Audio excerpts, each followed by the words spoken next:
Alô, olá, alô, vai tudo bem? Bem-vindos ao Café com Crime, o podcast onde você pode ser o aficionado por crimes reais que você é, sem julgamentos.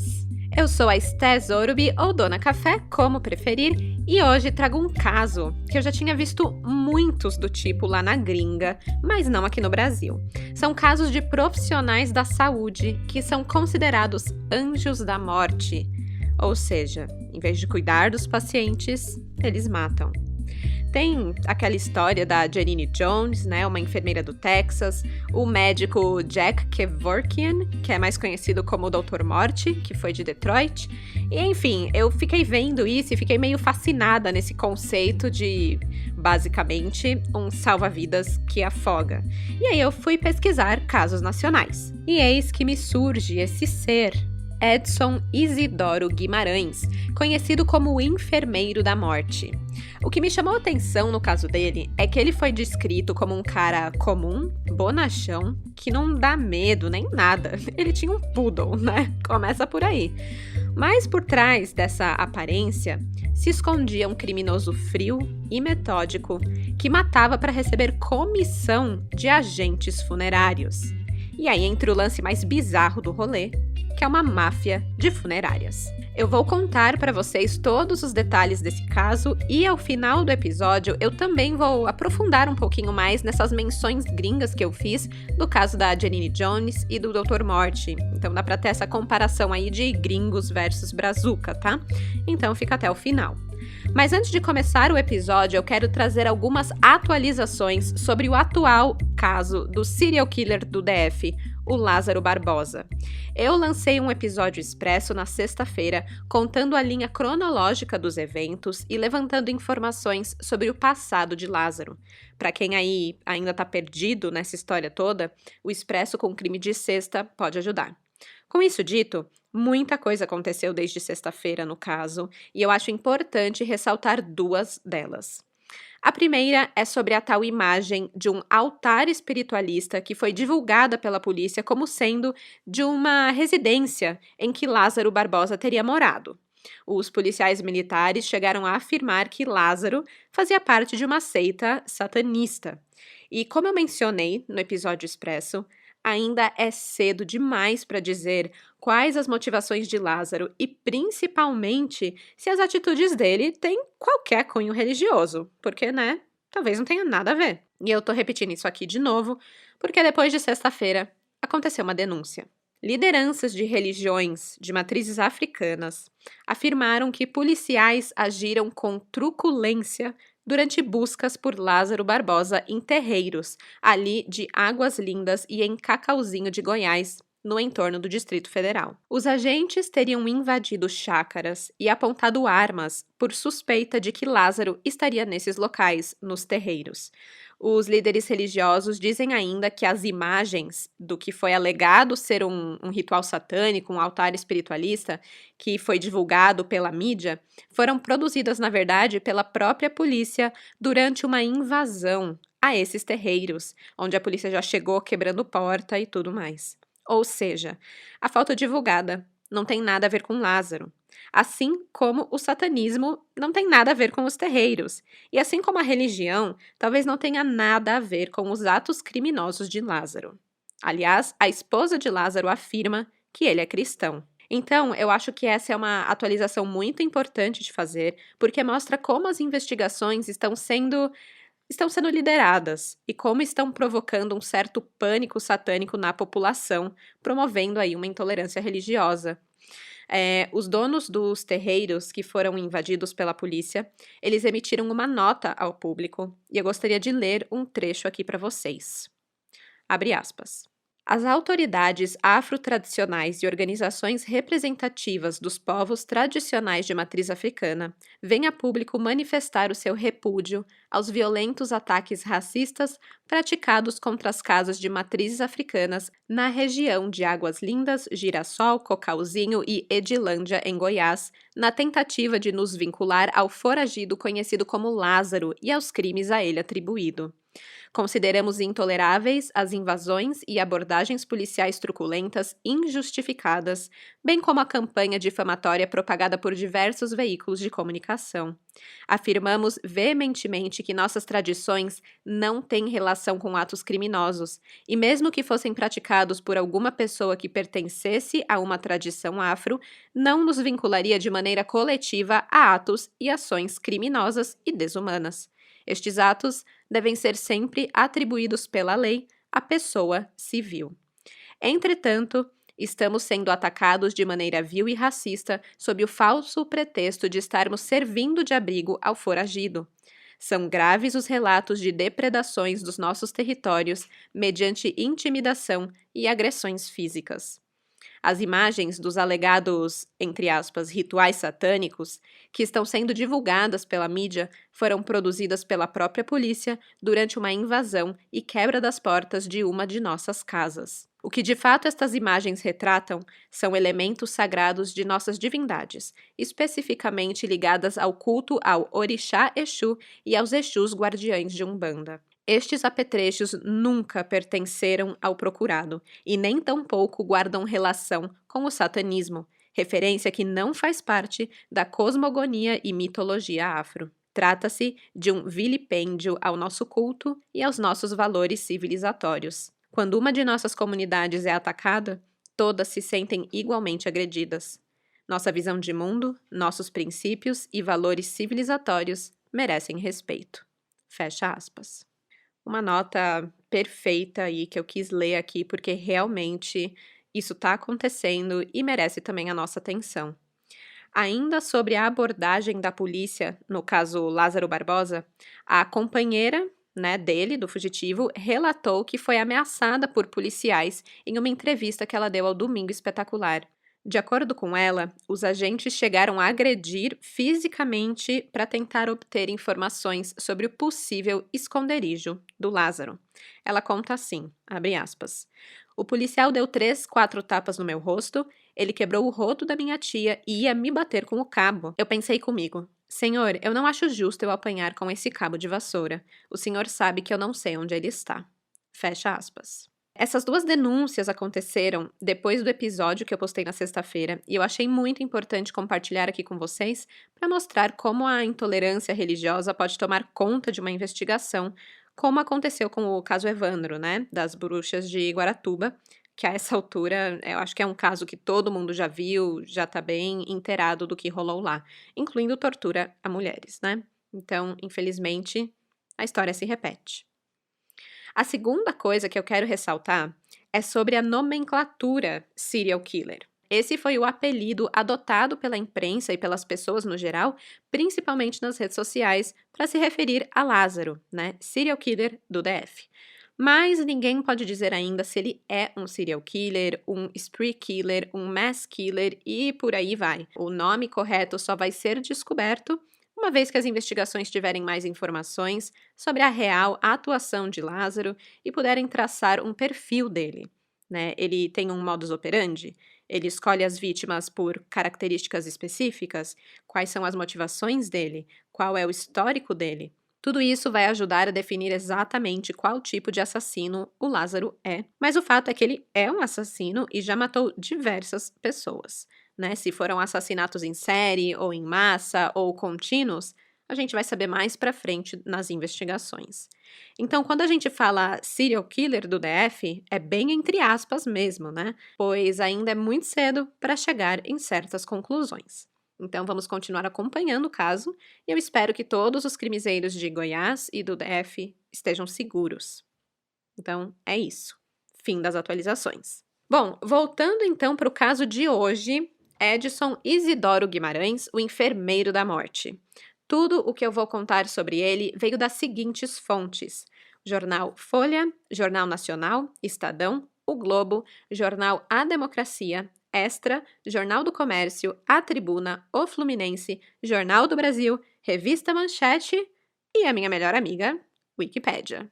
Tem muitas fontes, gente, tinha muito jornal contando essa história. E é isso, li tudo da biblioteca, foi incrível. Bom, para quem está chegando agora no Café com Crime, eu quero saber se você já conhece a Orelo. É a única plataforma de áudio que paga os podcasters por cada play que vocês dão nos episódios. Então, pausa aqui, baixa o aplicativo da Orelo, que é grátis, e escuta por lá.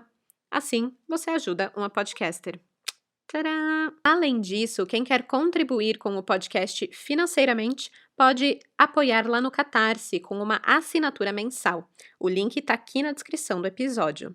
E eu queria muito agradecer todo mundo que apoia. É através desse dinheiro que eu consigo contratar pessoas para me ajudar com toda a produção de conteúdo. Assim, eu não fico tão sozinha na missão de trazer histórias de crimes nacionais para vocês, crimezeiros, toda semana, toda quarta-feira. Tô aqui e é por isso. Então, muito obrigada. E com isso, bora começar do começo?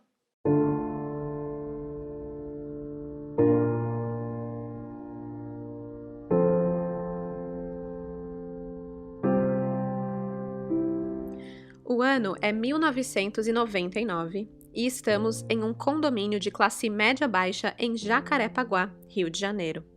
O conjunto tem 16 prédios, cada um com 13 andares e 8 apartamentos por andar. É quase uma mini cidade por si só. Entre os mais de 1.600 apartamentos, entre essas 1.600 famílias que ali habitam, está Edson Isidoro Guimarães. O seu AP tinha 3 quartos e valia em torno de R$60 mil, um imóvel que ele só conseguiu comprar por meio do Previ-Rio, que é um fundo de previdência dos funcionários municipais. O Edson, aos 42 anos, era auxiliar de enfermagem e ganhava R$570 por mês, algo como R$1.900 hoje em dia. Sozinho, ele sustentava sua esposa Glória, o filho do casal chamado Edson Júnior, de 11 anos, e ainda dividiu o apartamento e os gastos com a enteada de 22 anos, o genro e o filho deles de 1 aninho. Então, 6 pessoas. Apesar dos apertos que eles passavam, todos pareciam viver bem juntos. Muitos moradores do condomínio diziam que Edson era muito simpático, cumprimentava todo mundo sempre, mas era ao mesmo tempo bem na dele. Ele não fazia muito barulho e era um cara bem caseiro. Ele sequer descia para beber no bar próximo, e quando ele era visto pelo condomínio, ele estava sempre passeando com o seu cachorro, um poodle, ou com o seu neto. Nenhum vizinho jamais desconfiou que dividia o condomínio com um assassino em série. E nem passou pela cabeça deles, aliás. Muitos ali nem sabiam que Edson trabalhava num hospital. Sobre a sua carreira, Edson Guimarães foi admitido pela prefeitura no Hospital Municipal Salgado Filho em 1989, em concurso público. O cara já tinha 10 anos de experiência na área da saúde e se dava muito bem com os seus colegas de trabalho. Quer dizer, muito bem assim, né? Mais ou menos. Alguns achavam que ele era muito puxa-saco da chefia. Ele sempre tirava onda com os outros e ele tinha uma vibe ali de conquistador, sabe? E ninguém gosta muito de alguém que fica na cola do chefe o tempo todo. Já os médicos do hospital gostavam bastante do trabalho dele. Um médico afirmou que Edson sempre pareceu um bom profissional, preocupado com os pacientes. Ai, ai, né? As aparências enganam, não é mesmo? A verdade é que o Hospital Municipal Salgado Filho estava com 98% dos leitos ocupados, e se o auxiliar de enfermagem ajudava a desafogar os enfermeiros e os médicos, já estava de bom tamanho e era um super profissional. Naquela época, o hospital atendia, em média, 18 mil pacientes por mês, e isso só no setor de emergência, que era onde o Edson atuava, na UTI. Ao mesmo tempo, no ambulatório, que são responsáveis por pequenas cirurgias e medicação de primeiros socorros, mais de 11 mil pessoas eram observadas. Então era muito movimentado. Mesmo com essa superlotação e essa sobrecarga ali nos funcionários, o hospital era considerado uma referência no setor de ginecologia e ganhou destaque pela qualidade do atendimento neurocirúrgico. Então todos ali faziam o possível para manter essa qualidade. E para Edson, isso significava ter piedade dos pacientes, que, segundo ele, não tinham mais jeito.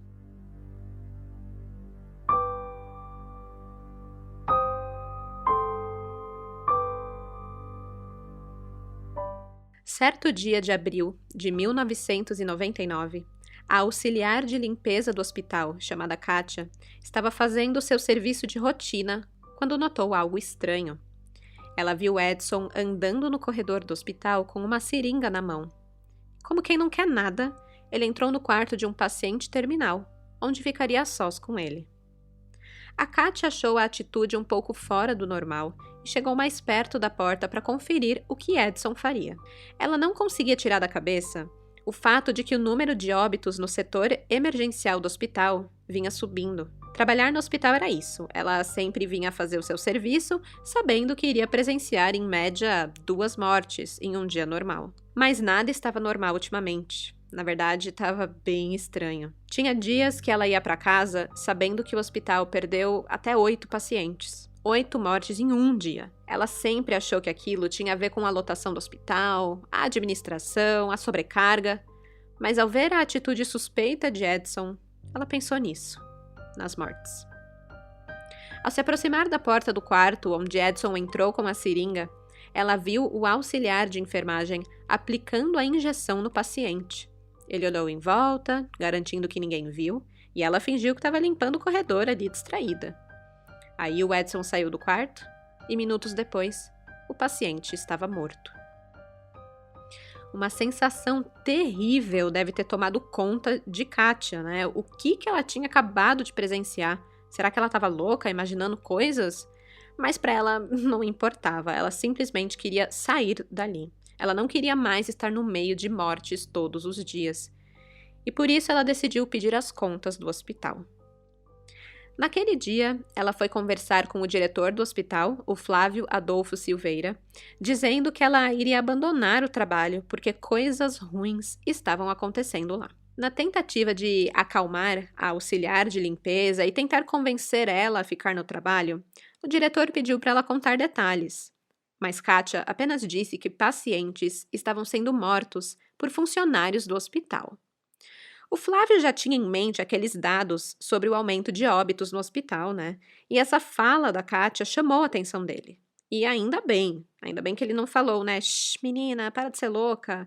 E assim, ele realmente deu ouvidos ao que Kátia, que estava ali apavorada, tinha para dizer. Ele transmitiu tanta confiança que Kátia acabou realmente fazendo o que precisava fazer naquele momento: denunciar Edson e o seu comportamento suspeito.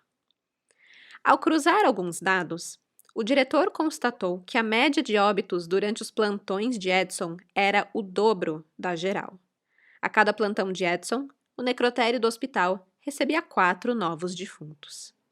E agora a Kátia fala uma coisa dessas? Não podia ser coincidência, né? Com a denúncia de Kátia, o diretor do hospital acionou a Secretaria de Segurança Pública e um plano se desdobrou. Eles pediram para as enfermeiras trocarem os plantões de Edson da emergência para a ambulância, porque lá ele não teria acesso a seringas e medicamentos, e assim eles poderiam fazer um teste para ver se os óbitos paravam. Nos 3 dias em que o Edson esteve ausente, não houve mortes na unidade. Mas será que era uma coincidência? Porque assim, né, eles não podiam afirmar nada só baseado nisso. Eles tinham que saber, realmente. Por isso, a diretoria pediu para que Edson voltasse aos seus plantões normais a partir do dia 4 de maio. Só que ele só voltou sob a vigilância das enfermeiras. Ele não era para ficar sozinho com nenhum paciente. Só que pensa, né? Na correria do hospital, na movimentação de pacientes, e também as enfermeiras precisavam comer, precisavam ir no banheiro. Elas não iam conseguir ficar 24 horas com os olhos no Edson, né? Que nem você faz com uma criança, assim, não dava. E por isso, infelizmente, durante 15 minutos, gente, apenas 15 minutinhos, o Edson ficou sozinho na emergência. E foi tempo suficiente para ele mandar mais 2 pacientes para o necrotério. O secretário de saúde, o Raul Gazola, ele ficou convencido depois disso de que se tratava de um caso de polícia e fez as ligações necessárias.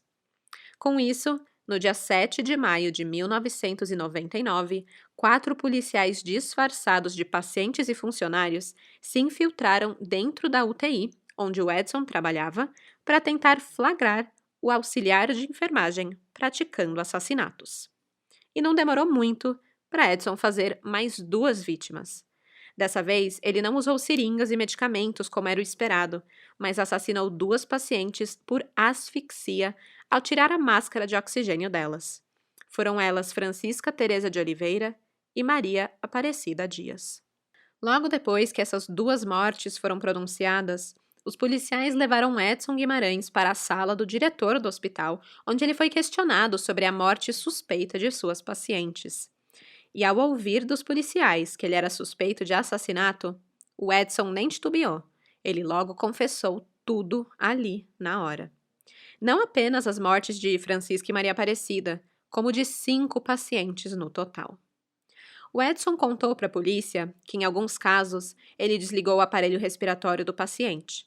Ele entrava nos quartos, de pacientes terminais apenas, ou que ele considerava que tinham poucas chances de vida. Se fossem idosos, melhor ainda.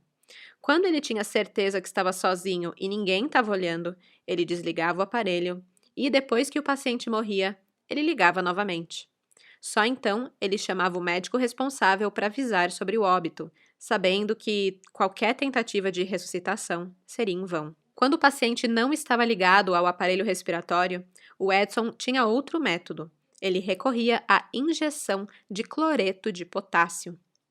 Segundo cardiologistas, uma injeção de 20 ml de cloreto de potássio pode provocar uma parada cardíaca instantânea. Mas os hospitais eles têm essa substância, né, por mais que ela, numa dose assim, ela seja letal, porque ela é usada para quem perdeu muito potássio em casos de vômito ou diarreia, além de ser algo muito comum de ser usado em pacientes que sofrem de hipertensão. A grande diferença é realmente a dose, né? Jamais são injetados 20 ml de uma vez, assim como o Edson fazia. O certo seria diluir esses 20 ml em 500 ml de soro, e isso ia ser dado ali por gotejamento durante várias horas, bem aos pouquinhos. Então, o que o Edson fazia era para matar mesmo, era fatal. Além disso, o cloreto de potássio ele não deixa marcas. Se o sangue é retirado logo depois da morte, assim, é possível até detectar a presença, mas em pouco tempo ele desaparece. E nos pacientes que são assistidos em hospitais, não é realizado esse tipo de procedimento logo após a morte. Ou seja, no óbito, constataria ali uma parada cardíaca e Edson não causaria a menor suspeita. Quando questionado sobre o motivo que levava ele a fazer isso, primeiro Edson vestiu a máscara de anjo piedoso. Ele disse que fazia isso para abreviar o sofrimento do paciente e também da família. Em depoimento, e falando assim de forma bem segura e sem demonstrar nenhum nervosismo, ele contou o seguinte, abre aspas, os pacientes sofriam e eu amenizava o sofrimento das famílias. Eu escolhia por ver sofrendo, em coma, escolhia quem não tinha outro meio de sobrevivência.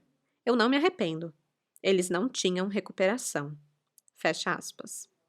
Ele ainda afirmou uma outra coisa sobre a escolha dos pacientes. Ele disse que ficava longe de crianças, porque crianças eram só para brincar, eram momentos felizes, e que, na verdade, ele preferia pessoas de 88, 90 anos, pessoas já idosas, e também casos de aidéticos, politraumatismos e pneumonia. Então, ele tinha ali a sua escolha mesmo de características dessas vítimas, né? Não era aleatório. Como num golpe de ironia, o Edson ainda revela essa parte bizarra dos seus crimes. Olha isso. Ele disse o seguinte, abre aspas, uma vez, eu injetei o cloreto de potássio em uma pessoa que estava morrendo e ela acabou melhorando. Depois, descobri que ela tinha falta de potássio no sangue. Queria matar, mas acabei ficando contente. Fecha aspas. Sobre os crimes cometidos no dia 7 de maio de 1999, o Edson conta que, na verdade, ele não foi trabalhar com a intenção de matar naquele dia. Ele disse que ele pretendia parar e estava esperando alguma coisa dentro dele dizer quando parar de matar. Mas ao chegar na UTI e ver essas duas pacientes sofrendo, de acordo com ele sentiu uma necessidade de aliviar o sofrimento daquelas pessoas. Com essa informação, dada para a polícia pelo próprio Edson, o secretário de Segurança Pública do Rio de Janeiro, o Josias Quintal, ele solicitou um levantamento de todas as mortes ocorridas no hospital nos últimos 7 anos, que era o período em que Edson Guimarães trabalhou lá na emergência. O secretário, nessa tentativa de encontrar outras vítimas, ele sabia que seria muito difícil de comprovar a culpa do auxiliar de enfermagem em outras mortes, principalmente pela questão do potássio simplesmente desaparecer, não ia ter muito como comprovar nada. Pelo menos, né, eles estavam aliviados por terem pego ele em flagrante ali por 2 mortes. Depois da confissão, o Edson foi preso. O que a polícia não esperava era descobrir que naquele mesmo dia, 7 de maio, o dia do flagrante, o Edson tinha tirado a vida de mais pessoas.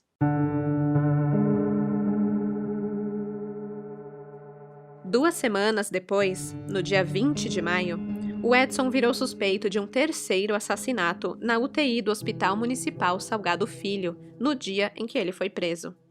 A delegada Marta Cavalieri, responsável pelo caso, encontrou um frasco ao lado do corpo de um paciente chamado Matias Gomes, que morreu no dia 7 de maio de 99.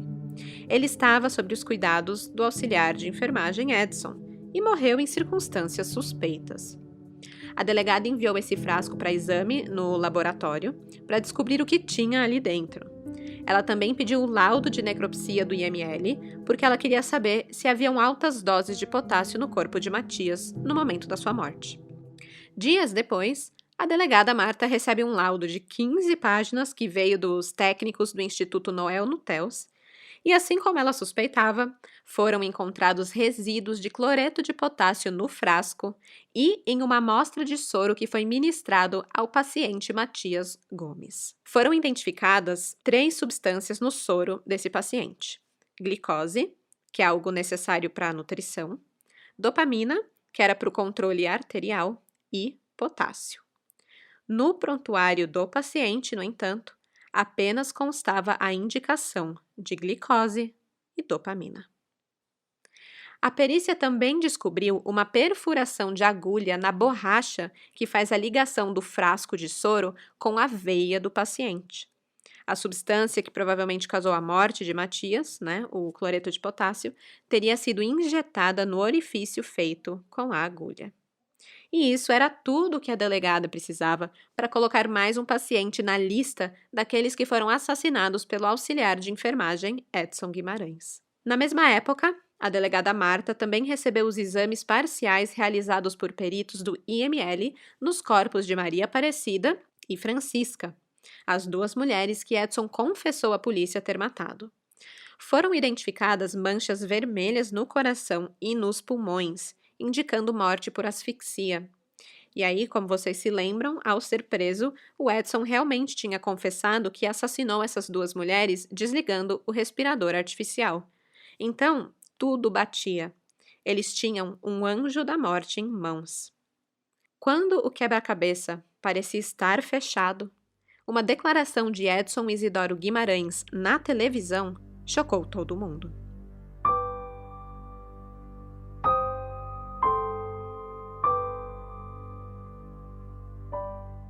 Numa entrevista para uma reportagem, o Edson soltou a sua real motivação.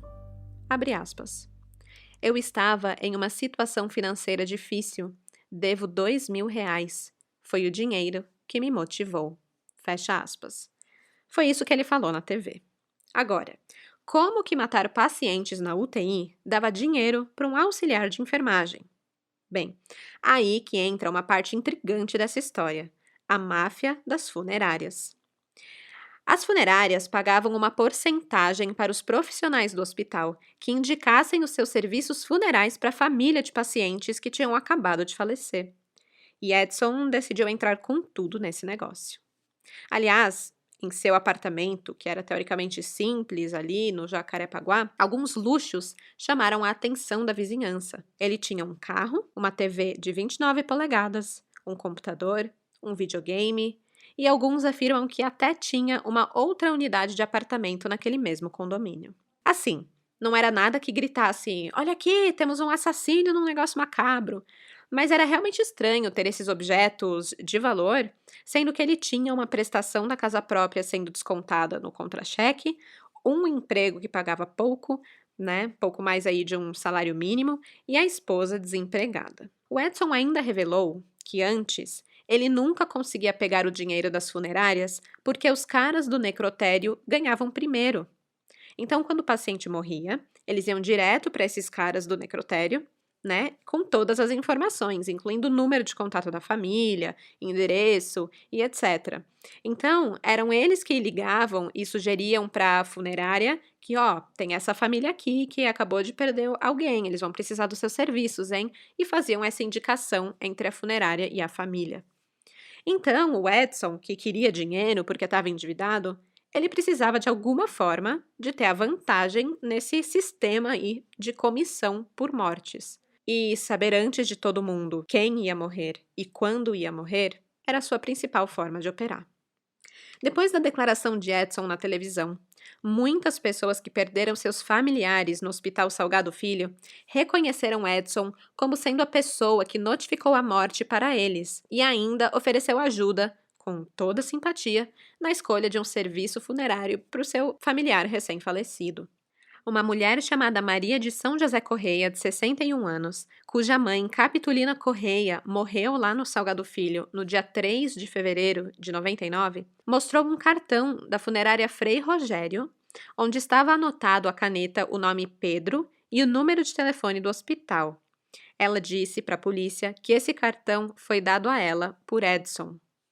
Outra, chamada Cleusa Maria Afonso, de 46 anos, que perdeu o padrasto Humberto Bocco, de 98 anos, no dia 6 de abril daquele ano, no Salgado Filho, contou que foi o próprio Edson quem comunicou a ela sobre a morte do padrasto. Ele falou que o padrasto tinha morrido e falou para ela procurar um outro funcionário do hospital, em nome dele, que arranjaria para ela uma funerária e cuidaria de todos os detalhes do enterro. Ainda teve um terceiro que veio por causa das reportagens na TV. Anderson Aquino dos Santos contou uma história bem semelhante. A irmã dele, Andréia Aquino dos Santos, de 29 anos, foi internada no dia 25 de março com suspeita de pneumonia e morreu no dia seguinte. Segundo Anderson, uma pessoa que se identificou como funcionária do hospital foi até a sua casa para comunicar a morte da irmã e disse que tinha um convênio com uma funerária e poderia cuidar de todos os detalhes do enterro. A própria família de Francisca Teresa Coutinho de Oliveira, de 69 anos, que faleceu no dia 7 de maio, no dia que o Edson foi preso, só foi descobrir que a morte dela foi provocada por Edson por meio dessa entrevista na televisão. O depoimento do Edson dizia o nome dela, porque ele lembrou do nome da última vítima. Até então, a família acreditava que Francisca tinha morrido por não ter resistido aos ferimentos causados pelo acidente de trânsito que ela tinha sofrido. Pelo menos foi isso que o hospital informou a ela. Mas ao assistir a notícia sobre Edson e escutar a confissão do auxiliar de enfermagem, os 8 filhos descobriram a verdade. A morte de Francisca tinha sido provocada. Nesse depoimento que Edson deu na TV, ele conta sobre Francisca. Ele diz que, abre aspas, vi que ela tinha sido atropelada, ia morrer e matei. Fecha aspas. Isso por si só já é bem cruel. Mas o que mais assustou foi quando Lígia Góes Ferreira se apresentou para a delegada dizendo que o seu marido, Carlos Alberto da Silva Ferreira, também era vítima de Edson. E isso assustou porque, diferentemente das outras vítimas, Carlos Alberto tinha morrido em 1993. Isso quer dizer que Edson poderia estar praticando esse mesmo crime há pelo menos 6 anos. Depois de reconhecer Edson pelas reportagens na TV, a Lígia contou que foi ele quem ligou para sua casa, avisando sobre a morte do seu marido. E foi ele também que cuidou do enterro. Para vocês entenderem como isso está errado em tantos níveis, o próprio fato de Edson, um auxiliar de enfermagem, notificar a morte de um paciente para um familiar já é bem esquisito, é fora da norma. O hospital funciona com hierarquias, Quem vê Grey's Anatomy sabe. Mas eu também perguntei pro meu pai, porque ele é enfermeiro, foi enfermeiro de UTI em 1999, aliás, na mesma época, e eu queria saber como funcionava isso. E ele me disse que, pelo menos aqui em São Paulo, quem notifica a morte para um familiar é normalmente o médico. Caso ele esteja muito atarefado, essa responsabilidade passa para o enfermeiro. Quase nunca isso vai parar nas mãos de um auxiliar de enfermagem. O meu pai também estranhou o fato da Lígia afirmar que Edson ligou para ela. Isso porque esse tipo de notícia não se passa por telefone, é presencial. A notícia do falecimento de alguém é uma das partes mais delicadas do trabalho de um profissional da saúde. Não é feito assim, por qualquer pessoa, sem respeitar uma hierarquia e por telefone, né, de forma tão banal. Isso, para mim, só reforçou a estranheza das atitudes do Edson no hospital. Ele passava por cima da ética e das hierarquias para conseguir o que queria: ser a pessoa que indicava a funerária para a família das vítimas e, assim, ganhava um trocadinho da máfia das funerárias.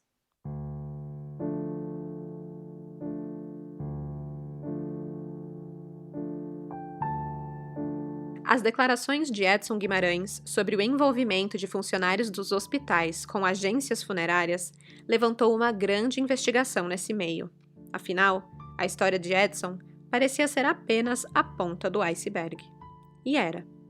Ele nem mesmo foi o primeiro funcionário do Hospital Municipal Salgado Filho a ser afastado sob a suspeita de estar envolvido com os papa-defuntos, que é como os jornais da época chamavam os agentes funerários. Papa-defuntos, né, gente? Que nome!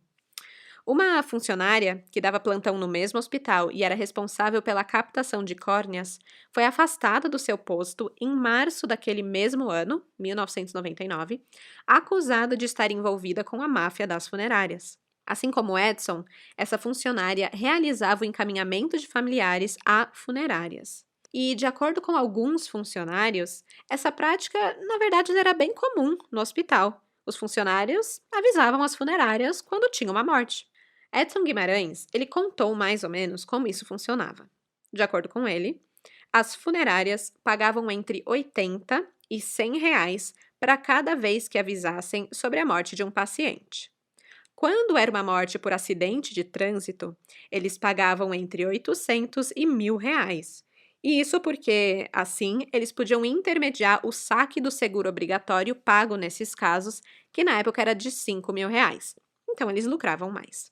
A partir do caso de Edson, logo foi descoberto que a prática não era só comum em hospitais do Rio de Janeiro, como de São Paulo também. Isso não quer dizer que pessoas estavam matando em hospitais, tá? Isso não é comum de jeito nenhum. Mas quando acontecia um óbito, no seu percurso natural, né, da forma que acontece em hospitais, normalmente, essa parceria, digamos assim, entre funcionários do hospital e funerárias existia.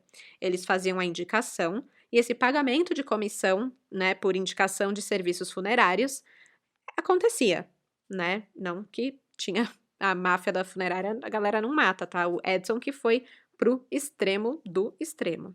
Bom, com essa máfia das funerárias escancarada, no dia 13 de maio, um mega levantamento dos óbitos nos 2 anos anteriores em hospitais e clínicas do Rio de Janeiro começou a ser feito. Foi uma ação anunciada pela delegada de homicídios Marta Cavalieri. O objetivo era verificar a possível ação da máfia das funerárias dentro dos hospitais através dos funcionários.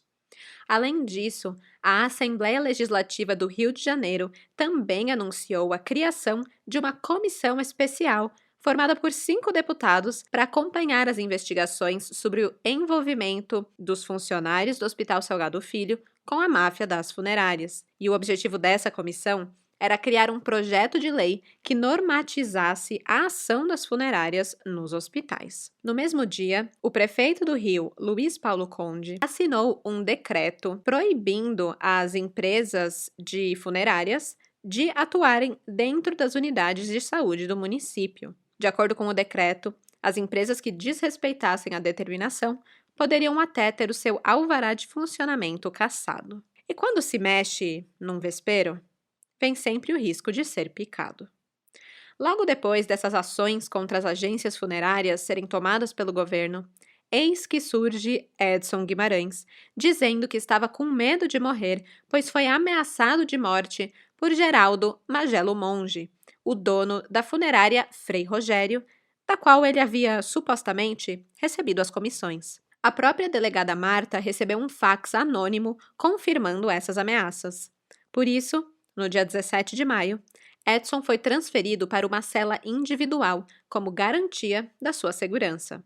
Ele ficou preso em uma cela da carceragem da Polinter, junto com outras 15 pessoas que não são aceitas pelos presos comuns, como estupradores e integrantes de grupos de extermínio. Um fato curioso é que um mês após a prisão de Edson, o diretor do hospital disse que, abre aspas, acredito que ainda possa haver picos de mortes em plantões, mas uma projeção estatística aponta para a regularidade das mortes após o afastamento do réu. Fecha aspas. Ou seja, as coisas começavam a voltar ao normal no Hospital Salgado Filho. Mas ainda tinha muito a ser investigado pela frente. Durante as investigações da polícia, as funerárias negaram sempre que faziam o pagamento de propinas para os funcionários dos hospitais. Até mesmo donos desse tipo de empresa, que aliás confirmaram que conheciam sim o Edson Guimarães, disseram que nunca tinham visto esse tipo de esquema, nem nos hospitais e nem nas funerárias. O lado da história das funerárias é de que não é costume pagar os funcionários de hospitais para avisarem sobre a morte de pacientes. Ou seja, para eles, não existe a máfia das funerárias. Mesmo assim, a polícia chegou na suspeita de que Edson teria matado ao todo mais de 100 pacientes em seus plantões e de estar sim envolvido nesse esquema com agências funerárias. Para o secretário de Segurança, o auxiliar de enfermagem ele deve ter perdido o controle. Ele diz assim, abre aspas, ele deve ter começado a avisar as funerárias para ganhar dinheiro e acabou se envolvendo dessa maneira, fecha aspas. Ou seja, ele gostou de matar, foi matando muitas vezes sem receber nada em troca, sem nem avisar as funerárias, né? O próprio Edson afirmou, aliás, que nos casos em que ele matou os pacientes, ele não avisou as funerárias. Mas com Edson era assim, né? Cada hora ele falava uma coisa. Primeiro, ele afirmou que matava por piedade. Depois, que assassinava por dinheiro. E depois da grande repercussão que as suas palavras tiveram na televisão, o Edson aparece com um advogado e muda novamente sua história. Edson afirma que, abre aspas, foi uma coisa de mim mesmo, não foi o dinheiro e nem por intermédio de ninguém. Eu só queria adiantar a morte das pessoas que já iam morrer. Fiz isso com 5 ou 6 pacientes. Em 2 minutos, estava tudo acabado. Não me arrependo do que fiz. Só me arrependo da situação em que estou agora. Fecha aspas. O advogado dele nega que ele possa ter matado mais de 100 pessoas. Ele disse que Edson matou no máximo 6 e ainda afirma que é muito fácil atribuírem a Edson todas as mortes e desviar a atenção do mau funcionamento de um hospital como Salgado Filho. Para ele, a culpa é da tragédia diária da saúde pública. Logo, Edson seria julgado por seus crimes. E, mais uma vez, mudaria sua versão.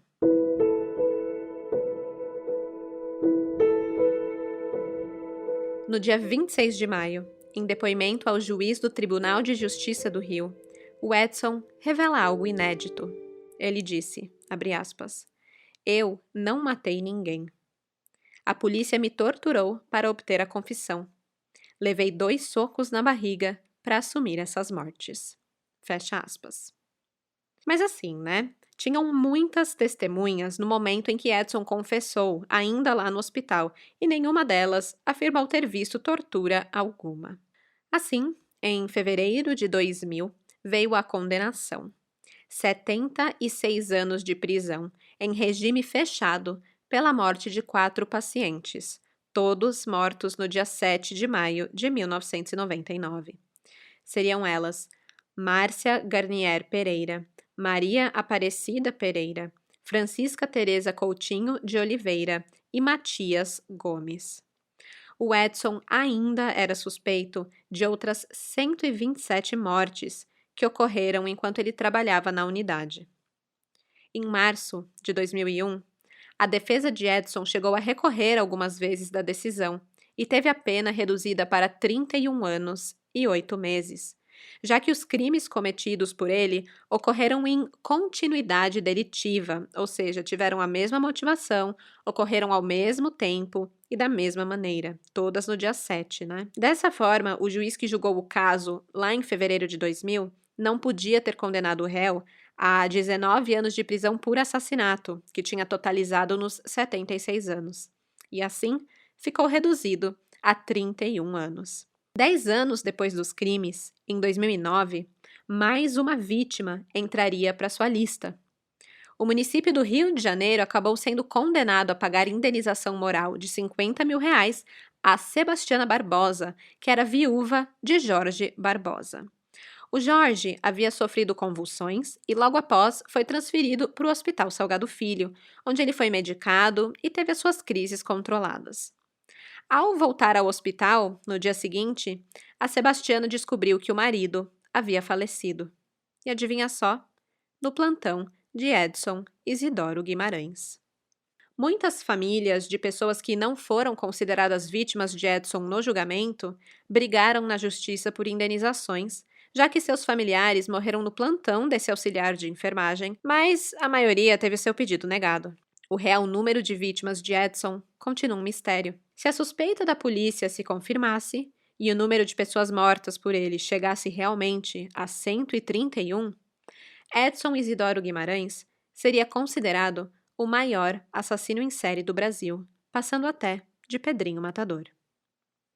Infelizmente, existem outros Edsons Guimarães pelo Brasil e pelo mundo. Aqui no Brasil existiu o caso de Abraão José Bueno, em 2005. Ele foi um enfermeiro que trabalhava no Instituto de Puericultura Martagã Gesteira, da Universidade Federal do Rio de Janeiro. Lá, ele dava uma overdose de sedativos para crianças, que causava a eles a terem uma parada, e então ele acionava a equipe médica para fazer a ressuscitação. Ele foi condenado a 110 anos de prisão pelo assassinato de 4 crianças e a tentativa de homicídio de outras 4. E tudo isso ele faria para chamar a atenção dos seus colegas de trabalho. Fora do Brasil, isso também já aconteceu e mais de uma vez. Como eu falei lá no início do episódio, tem o caso da Janine Jones, que é a enfermeira do Texas, que foi responsável pela morte de até 60 bebês e crianças que estavam sob os seus cuidados durante as décadas de 70 e 80.